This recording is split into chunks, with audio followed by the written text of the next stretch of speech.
podcast. I am Molly, and I'm a not great parent. And this is my co-host Nathan, who is also not a great parent. Not a great parent, but we are here. We're getting closer to Christmas. We are. Every single day. And we're trying to be not great parents between now and Christmas as well. I think I'm going to achieve being a not great parent most of the time, but hopefully not. What do we mean by parent? Yes, what do we mean by not great parent? Well, when we say not great, we don't mean that you are a bad parent. First Correct. of all, we are not saying that you are a bad parent or that we don't want to be parents that are good. Yes. We are saying exactly that we are not parents who are out to pursue the greatness that the world has defined for us, but we are parents who want to live personally and lead our children and our family into a life of God's goodness, right, and not the greatness that the world has identified. So here we are. It's the holiday season, which that is the ultimate greatness time. I think we said year. it's the Olympics of greatness. We said the greatness. Olympics of greatness. And I think,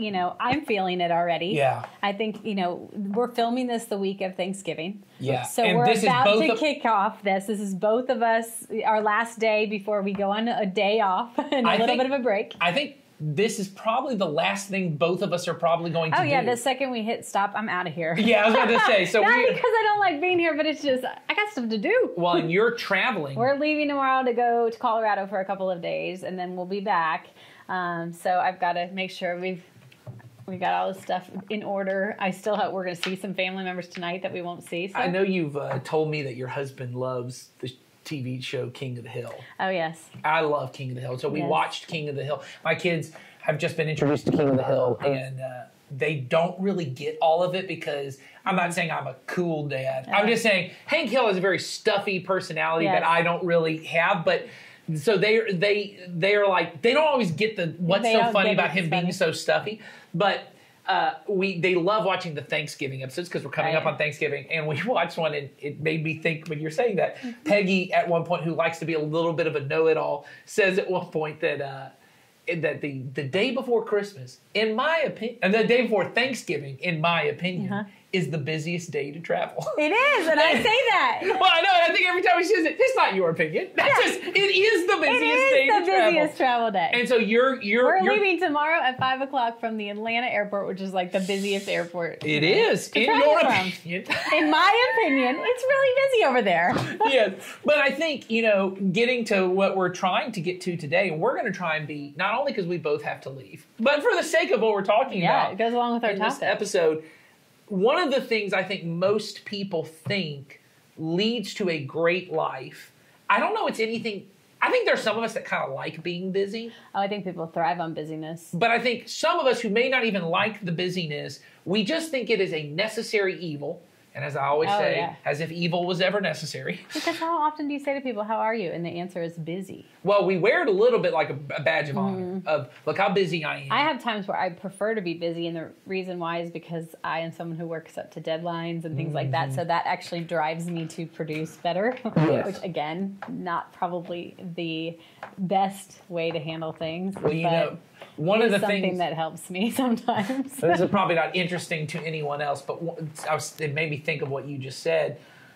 My job is kind of, over the last few years, has been changing around here as far as what I'm responsible for and what I do. And part of what that is that I'm delegating more things out, which means I, who have always been very much a workaholic and very much measured my performance based on what I'm able to produce, and accomplish, I'm producing a lot less, and I have a lot more time in my office where I'm just sitting, and I was telling you, like I'm having more meetings with people, like I'm going out and having lunches, networking with people, and all these different being around, which basically means I'm talking to pastors at lunch, But all of these different things that I'm trying to kind of do right.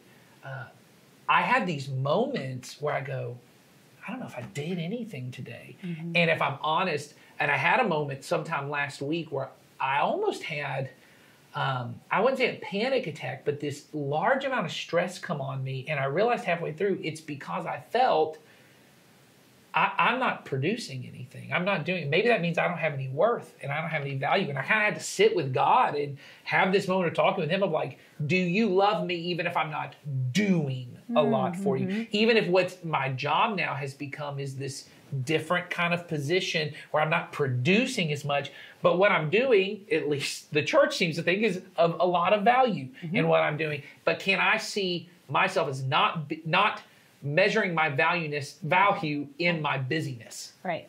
Because I think a lot of us measure how successful we are, how happy we are, and how busy and hectic and frantic my life is. And I'm very guilty of that. Right.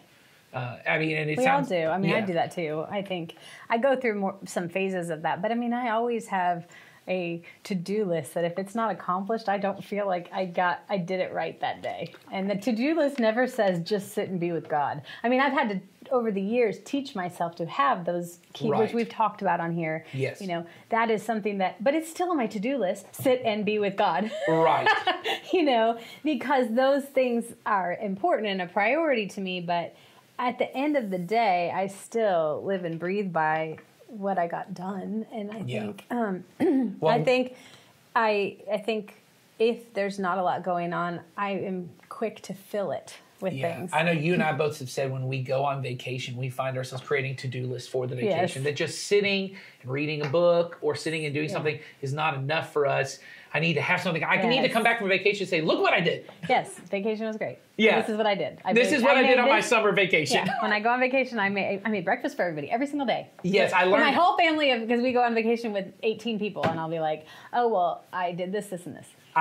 We often do staycations because we do one like travel vacation a year, but we try to do a lot of it's honestly become a thing. My wife has told me, you're going to take every vacation day you're given, because when the first 8 years I worked at this church, I took maybe a third or a fourth of the vacation days I was given, because I just didn't like to take time off. I just wanted to work. I wanted to be the person everyone relied on. And if I missed a week of work, then everyone might stop relying on me because they go, oh, other people can do what Nathan does. And that's been part of the thing for me, is realizing there are other people that can do what I do and do it as well. Some people better than what I can do. Right. And the fear that sometimes causes.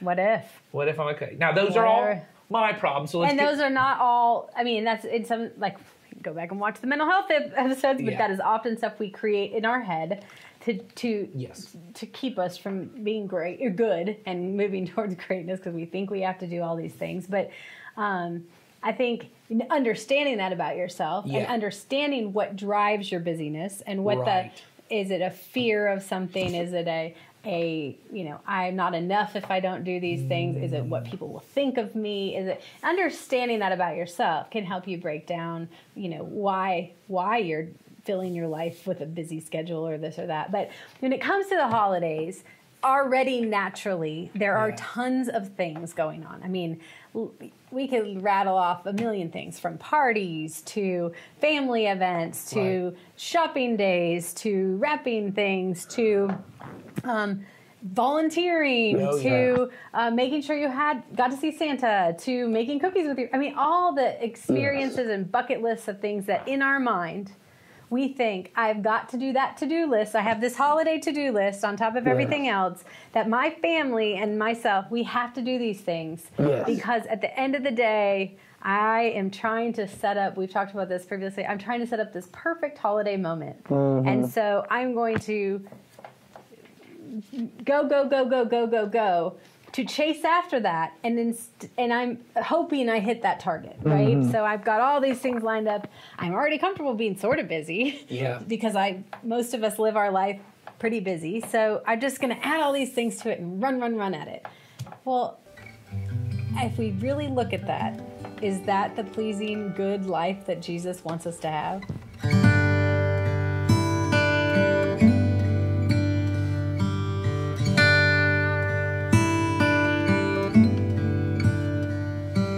Richard Foster, who is a writer on spiritual disciplines and things like that, he says that the three things our enemy, Satan, majors in are noise, hurry, and crowds. Mm-hmm. And the way he says, and I love this, he says, if he can get us consumed, he doesn't have to get us to sin. If he can get us consumed in manyness and muchness, he will rest satisfied. Mm-hmm.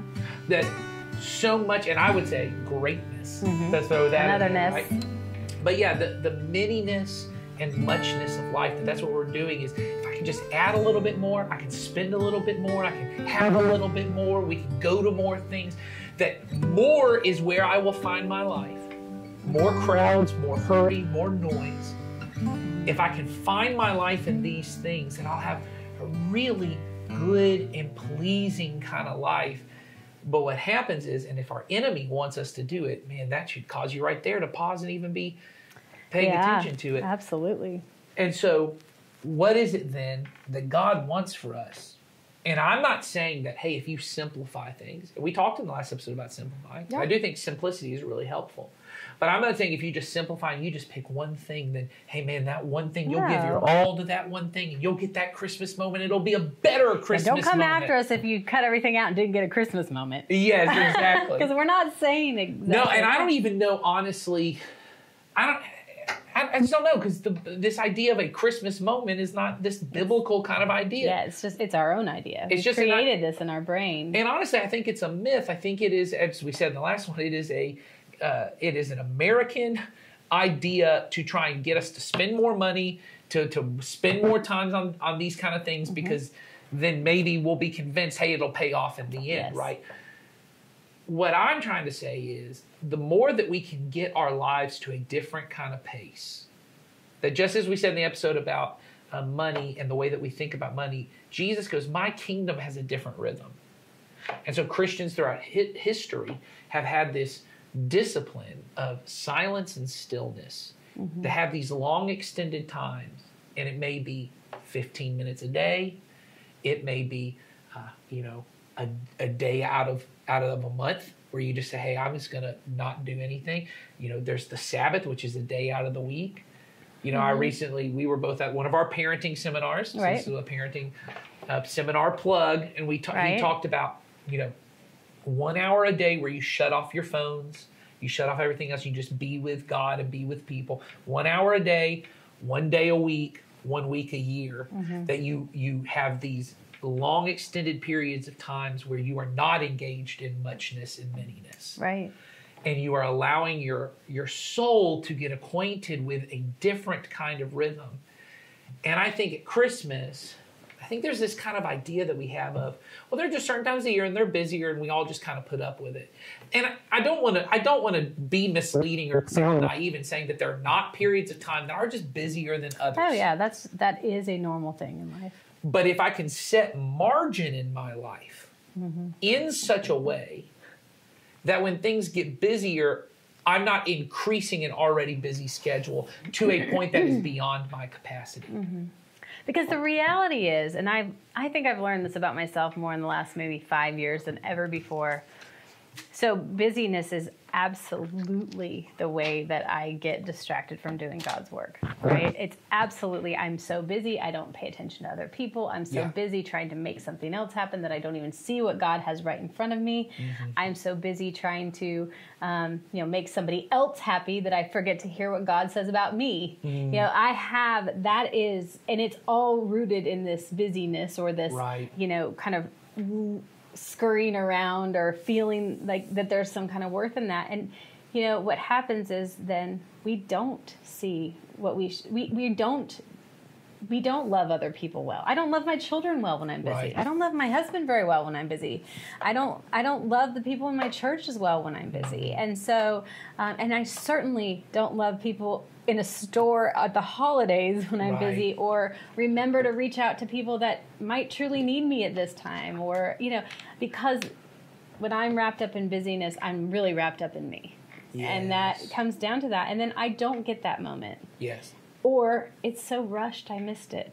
Yes. And I think back on some holidays, and I've had some very good holidays in my life, I've had great Christmases, but there was this one Christmas where it wasn't that long ago. It was, Ben and I were married, and my parents said, well, nobody's really coming here this year and whatever. So my parents and I and Ben and maybe one other, I can't remember who else was there, one or two other people, but we went to a house that was on a lake, and we literally bought a Christmas tree on the way there. We had 2 strands of lights, and we had a few ornaments. And we stayed in that house for 3 days. And we listened to Christmas music, we put up that tree, and we just were there in the presence of each other. And that was the most like nourishing couple of days for myself with God, because I was able to spend a lot of time, you know, being with God, and for those relationships, because I stopped worrying about all the other things, and I was just able to be present in that. And so it was super awesome to see those two things happening at once. But I wouldn't have seen that if I wouldn't have made that or just known that that was going on in my life. That busyness was this terrible culprit for me.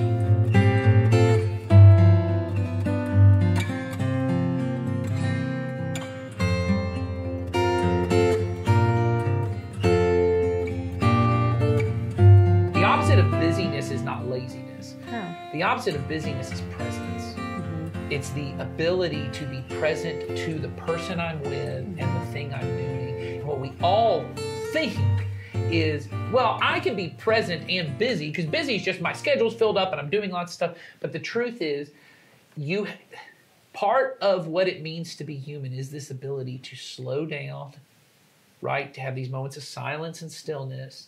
And it used to just be worked into our lives, and we just have lost it, because there was a period of time where everyone, their work, we have more technology now doing the work that we used to take us hours upon days upon weeks to do, and we can get it done in 15 minutes by just automating it to some machine to do it, and we have picked up even more things to do. Right. I remember reading at some point there was it's not like we got more efficient so that we could be done with our work. Well, we just piled it on. Well, that's what there were philosophers like in the early 1900s that said that people would eventually get to a place where they'd only be working about 3 hours a day because machines would be doing all the necessary things.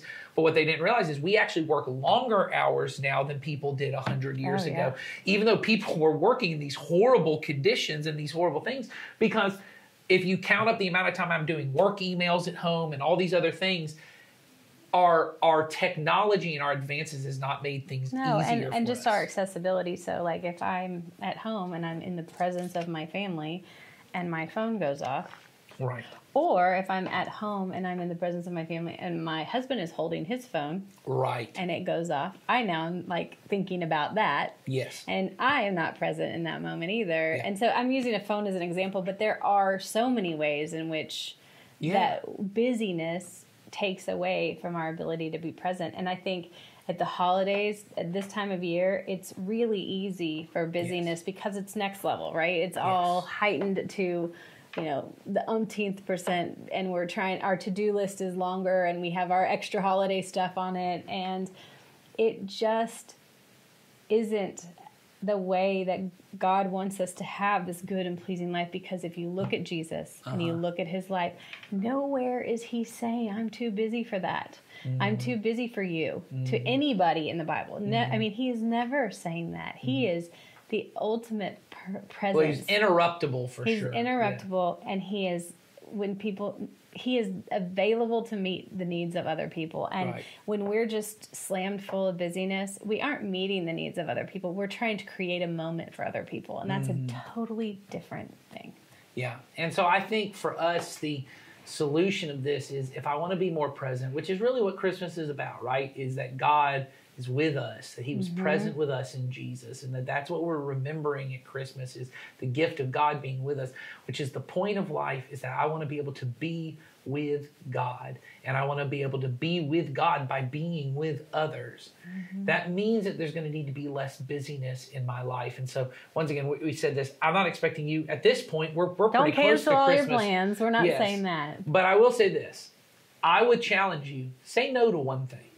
Between now and the end of the year, one thing, and maybe it's something just that you want to do. I'm not saying cancel on somebody you've already said yes to. It might be like, you just don't want to be in the kitchen for as long, so you're going to take one thing off the menu. Yeah. It could be simple, because then you could say, well, I don't want to do that because then I can't sit in the living room with my family, and or no, we're not going to do that because that's going to pull us in two different directions. Yeah, if you're like me, and I'm doing this, I'm taking the day before Thanksgiving off because I realized how much I was doing on those days to prepare food and do that stuff. And so I'm going to take a day off of work. Get it done. And I'm just going to, I'm going to spread it out so that I have time. I've decreased all the things that I've told people I'm going to do, right? Maybe it's for you. You need to say no to some experience that you go, this is a tradition, and you have 42 traditions. Maybe you don't need 42 traditions. Right. Maybe it's as simple, and I'm going back to phones, but you know how on Christmas people like blast all their contacts with Merry Christmas, Merry Christmas, Merry Christmas? Maybe you don't reply right away to those. Yes. As they come in. Maybe you just say, I will tell them Merry Christmas later, but that it's not hitting you up all day long. Yes. Because maybe I'm going to turn my phone off. Or maybe I'll turn my phone off or leave it in my bedroom or leave it somewhere else and not around me when I'm in the presence of these other people. Or maybe it's just, it could be something as much as, you know what, I'm not going to run around and do 50 different things to get every perfect gift ready. Or maybe it's just one thing, and it could, for everybody, it's going to be something different. Yeah, and I think you got to challenge yourself to say, I would actually encourage you, cut something out from yourself at this point. We already talked to you in the previous episode about, putting up boundaries with other people around the holidays. Yeah. But for yourself, you've already made the obligations to the other people at this point. So don't be unfaithful to the commitment you made to them. Getting rid of busyness, so you can't come to my house for the 5 days that you were planning on coming here. Not that. We're not saying that. You're not cutting people out, but maybe for yourself to say, hey, I as mom or dad had this, here's the 30 things on top of all the things I said I would do for others. Here's the 30 things I added to make our Christmas the way I wanted it to be. Maybe cut one, maybe cut 2 of those things out and say, I'm going to change it. Because I think we do not have a theology of subtraction. We have a theology of addition. What I mean is what most of us think will take, what's it going to take for you to grow as a follower of Jesus? I need to read the Bible more. I need to pray more. I need to listen to more podcasts like this one. I need to get more knowledge, or I need to serve more. I need to get some more experiences. I need to go around doing more. I need to give more, as we talked about, right? I need to do all these things. We don't have a theology of subtraction of maybe what's going to take for you to grow is you need less in your life. And maybe it's less money because you do need to get, maybe it's less time at work. Maybe it's less chaos in your life. Maybe it's less busyness. Maybe it's less praise from others. Maybe it's less admiration from others. Maybe it's saying no to a project. I'm just talking for me. Maybe it's saying no to a project that I could do, and I feel like I have to do because if someone else did it and that person got praised, maybe that took away from some of my praise. Maybe what I need less of is less admiration, less praise, which means I'm going to have less busyness. And maybe in that, the chaos that comes out in my soul that says, oh no, but what if I don't do that? No, what if I do this? Maybe I'm too attached to something that I think will give me life and make my life great. Yeah. Because when I subtract those things, what I'm left with is God who is with me. I was like, when that comes off, there's room for him. And he's always there anyway. Yes. But there's room for you to see it. Yes. And there's room for you to be with him. And if we are too buried in all the other stuff, we miss it. So I think we should do you a favor and us because we need to go. Yeah, we got to go. We're really busy. We're gonna cut this one short. Nathan's got to cook, and I got to go do something. We got all these things we got to do. But stop listening to this. If we are adding to your busyness, if we're adding to the noise, the hurry, the crowd, turn this off. Turn this off. But if we're not, and you have questions or comments or anything, there's a link in the show notes. We love hearing from you. We hope you have a good day and good Christmas, and we hope that moment that you want might happen, even though we think it's kind of homemade, like we talked about. Maybe God will bring something. But we want us to have those moments where you see that God was with you, and you showed up, and God showed up, and that is the moment that you want. So take care and have a good day.